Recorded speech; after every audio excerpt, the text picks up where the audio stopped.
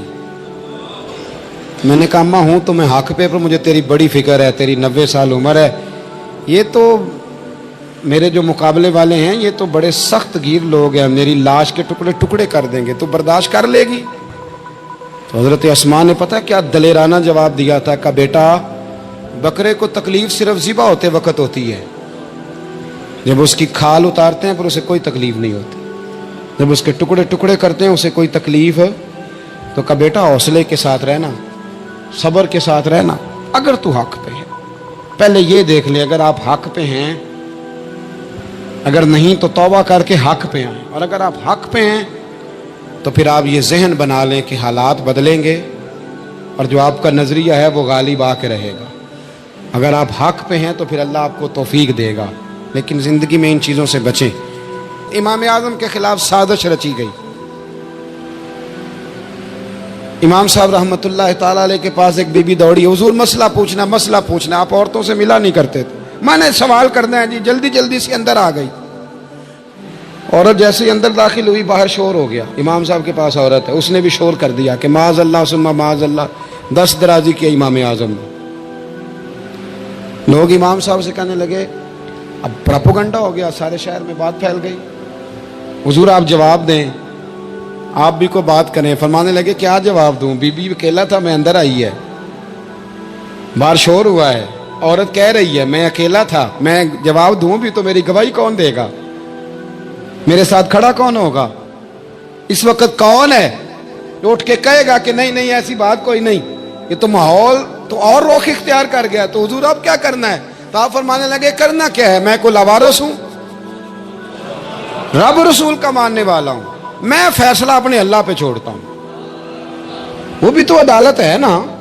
مصیبت یہ ہے کہ میں اور آپ سارے فیصلے خود کرنا چاہتے ہیں, حالانکہ خود کچھ فیصلے چھوڑ دینے چاہیے, وہی ہو تو بہتر ہے. فرمایا اللہ رسول پہ چھوڑتا ہوں, ختم ہو گئی بات. اب میں دلیل دوں گا بھی تو میری سنے گا کون؟ اس طرح کے ماحول میں کئی دفعہ آپ دلیل دیتے بھی ہیں تو کوئی سننے کو تیار, وقت فیصلے کرتا ہے, کون سنے گا؟ فرمایا بس ٹھیک ہے.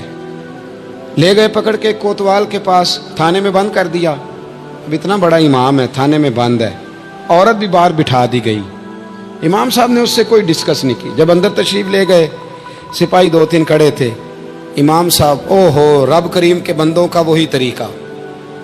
امام صاحب نے وضو کے لیے پانی مانگا, اور پھر امام اعظم نے نفلوں کی نیت باندھی, اور 2 رکعتیں پڑھ کے کہنے لگے مالک عزتیں بھی تیرے پاس ہیں, ذلتیں بھی تیرے پاس ہیں, تو جس حال میں ابو حنیفہ کو رکھے گا مجھے شکوہ کوئی نہیں, میں تیری رضا پہ راضی ہوں, جیسے تو چاہے میں راضی ہوں تیری رضا پہ. امام صاحب دعا مانگ رہے تھے تو آنسو ہاتھوں پہ گر رہے تھے. آنا کبھی مصلی بھی آباد کریں, آنا کبھی, دنیا کو تو دکھڑے بڑے سنا لیے, آنا 2 رکعتیں پڑھ کے روئیں رب کی بارگاہ میں, محبوب کا وسیلہ پیش کریں, آنا اسے بھی تو منائیں. امام صاحب کے آنسو گرنے لگے. سپاہی بھی پریشان تھے, وہ بی بی نہ خود ہی اٹھی اور امام صاحب کے قریب گئی, کہنے لگی پہلے مجھے دنیا والے کہتے تھے, اب میں سمجھ گئی ہوں آپ تو رب کریم کے نیک بندے, اب نہ روئیں, سویرے جانا ہے نا قاضی کی عدالت میں, تو میں سویرے گواہی دوں گی کہ میں نے جھوٹا الزام لگایا تھا, آپ ناراض نہ ہوں. امام صاحب فرمانے لگے اس سے نہیں بات بنے گی, اگر تو نے کچھ کرنا ہے تو جو میں کہتا ہوں وہ کر. امام اعظم تھے نا, جو میں کہتا ہوں وہ کر. اس نے کہا جی وہ کیا؟ آپ فرمانے لگے اب تیری گواہی سے بھی بات اور ہو جائے گی, اس کو کہہ لیا ہے, اس کو منا لیا ہے, اس کی منت کر لی ہے, اس کو رشوت دے لی ہے, حالات کا تقاضا اب اور ہے, اب اس کا جواب بھی کچھ اور ہی ہے. با پردہ عورت تھی, برقعے میں لپٹی ہوئی, اس کو گھر بھیج دیا. وہ کوتوال سے کہنے لگی میں بیمار ہوں, مجھے چھٹی دے دو, سویرے آ جاؤں گی. مدعی مقدمہ تو میں ہوں, مدعی کو تھوڑی کوئی باندھ کے رکھے گا. خاتون گھر چلی گئی. صبح قاضی کی عدالت میں مقدمہ لگا. امام صاحب رحمت اللہ علیہ کٹہرے میں کھڑے ہیں. یار بڑا مشکل ہوتا ہے معزز آدمی کا کٹہرے میں کھڑا ہونا, لیکن مخلوق تو فنکار ہے اس درجہ کے پل بھر میں یہ سنگے در کعبہ سے بھی اسنام تراشے، تم کون ہو کیا چیز ہے داغے کبابی، لوگوں نے تو مریم پہ بھی الزام تراشے۔ یہ نہیں نا باز آتے لوگ، پھر مرضی ہے نا، ہونا کٹہرے میں کھڑا ہونا پڑ ہی جاتا ہے۔ کٹہرے میں کھڑے ہیں امام اعظم، تو قاضی پوچھتا ہے آپ کی بڑی قدر ہے، بڑی اہمیت ہے، تو آپ اس عورت کے بارے میں کیا کہتے ہیں؟ تو امام صاحب فرمانے لگے یہ جو کہہ رہی ہے اس سے پوچھ لیں۔ تو خود خاتون کہنے لگی میرا امام صاحب سے تعلق ہے۔ آپ فرمانے لگے ٹھیک کہتی ہے۔ ساری بھری عدالت سب لوگ حیران، حضرت تعلق ہے؟ فرمایا ہاں۔ کس طرح؟ فرمانے لگے میری بیوی ہے، زوجہ میری اہلیہ ہے۔ جناب کس طرح؟ فرمایا محلے کی بیویاں بلا لو، اس کے ابا کو بلا لو، چہرہ دکھا لو۔ وہ سارے لوگ جمع ہو گئے، چہرہ کھول کے دیکھا تو امام صاحب کی زوجہ تھی۔ امام صاحب نے اس خاتون کو کہہ کے بھیجا تھا کہ یہی برقع میری بیوی کو دے کے سویرے بھیج دینا، یہی والا برقع جو تو نے پہنا ہے، اب گھر جا اور میری اہلیہ کو یہ برقع دے کے بھیج دینا۔ وہ برقع دے کے اس نے بھیج دیا۔ جب امام صاحب رحمت اللہ علیہ کی اہلیہ ثابت ہو گئی کہ یہ تو امام صاحب کی اہلیہ ہیں جو کھڑی ہیں، اب وہ جو سازش رچنے والے تھے وہ دائیں بائیں دیکھ رہے تھے۔ تو امام صاحب نے ایک بات کی جو بڑی شاندار ہے، فرمایا تدبیریں تم نے بھی کی تھی، پر جو تدبیر میرا رب فرماتا ہے نا، جو تدبیر میرا، فرمایا یہ ابو حنیفہ کی تدبیر نہیں، یہ تدبیر میرے اللہ کی ہے جو اس نے مجھے عطا فرمائی، مجھے سجھائی۔ اب قاضی صاحب نے حکم دیا کہ جتنے لوگوں نے الزام لگایا ہے وہ سارے معافی مانگیں، وہ آئیں جس نے بات کی۔ بھائی وقت کو دیکھیں، فیصلے اللہ کے حوالے کریں۔